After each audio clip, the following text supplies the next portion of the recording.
Hey, what is going on, guys? So you have a iPhone 11, 11 Pro, even the 11 Pro Max. I'm going to show you how to use the flashlight.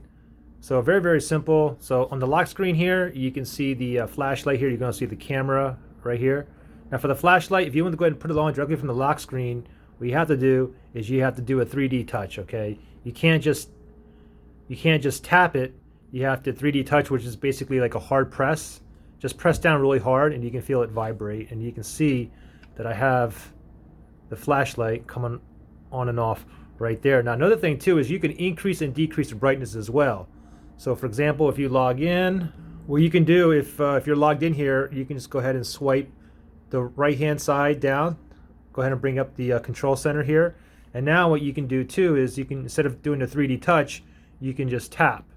Okay, not only that, but if you press and hold, now you get this. Now you can increase and decrease the brightness. Let me show you. You can see it in there. Let me go ahead and flip this over.